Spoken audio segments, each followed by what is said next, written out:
ভয় পাই, জাহান্নামকে ভয় পাই, আগুনকে ভয় পাই, সহ্য করা সম্ভব না। দুনিয়াতে আমার বিচার করেন, বিচার না করলেও আমি মরবো, বিচারের মাধ্যমে মারা যাই, পরকাল যদি ক্লিয়ার হয় আমার জীবন কামিয়াব, এই জন্য দুনিয়াতে আমার বিচার হোক।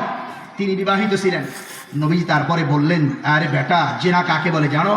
ওই যে সুরমাদানি আছে, সুরমাদানির কাঠি, সুরমাদানির ভিতরে যেভাবে প্রবেশ করায়। তুমি কি কোনো মহিলার সঙ্গে এমন কাজ করেছো? জি হুজুর, এমনটাই করেছি আমি। এবার যখন নবীজি শতভাগ ক্লিয়ার হলেন যে না, মায়েজা ইসলামী আসলেই 4 বার সাক্ষ্য দিয়েছে নিজের জানের বিরুদ্ধে, তখন বলছেন ঠিক আছে, বিবাহিত পুরুষ জেনা করলে পাথর মেরে হত্যা করতে হয়। সাহাবীদেরকে বলছে ধইরা নিয়ে যাও। ওই মসজিদ নববীর পাশেই পাথর বিশিষ্ট জমিন ছিল হাররা, সেখানে নিয়ে গেছে। সেখানে গিয়ে তাকে রজম করে পাথর মেরে তার বিচার কার্যকর করা হয়েছে।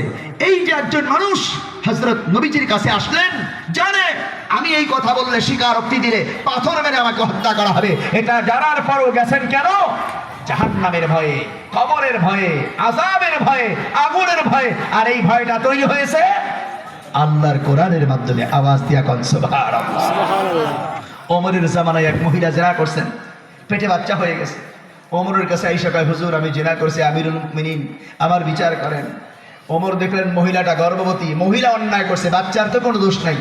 বলছেন তুমি চলে যাও, বাচ্চা যেদিন ডেলিভারি হবে ওই দিন তুমি আসবা, আমরা আসামি তো জেলখানায় ঢুকায় রাখি।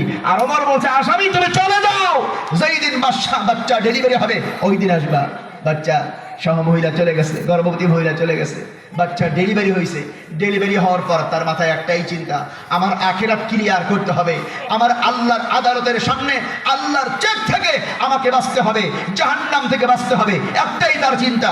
ছোট্ট সোনামণি দুগ্ধ পোষ্য বাচ্চার চেহারার দিকে তাকায়, মায়া মমতা পরিহার করে নিজের জীবনকে বাঁচাবার জন্য দৌড়ায় গেছে আমিরুল মুমিনিনের কাছে। বিচার কার্যকর হয়েছে। এটা কেবলমাত্র আল্লাহর কোরআনের দ্বারাই সম্ভব। যেই মানুষগুলো জীবন্ত কন্যা সন্তানকে দাফন করেছে, ওই মানুষগুলো আল্লাহর কাছে দোয়া করে, আয় আল্লাহ আমার ঘরে কন্যা সন্তান দাও। কারণ নবীজি বলেছে, যার ঘরে 3টা কন্যা সন্তান হবে সুপাত্রে বিবাহ দিবে, আদব কায়দা শিক্ষা দিবে। আমাদের মতো ওই যে কিরণমালা বানাইলে হবে না।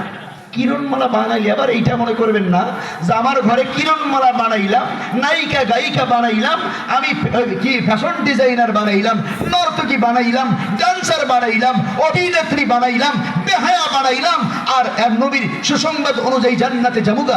না না না, 3 কন্যা সন্তান সুপাত্রে আদব কায়দা শিক্ষা দিয়া, ঈমান আমল আখলাক শিক্ষা দিয়া সুপাত্রে বিবাহ দেওয়া যাবে।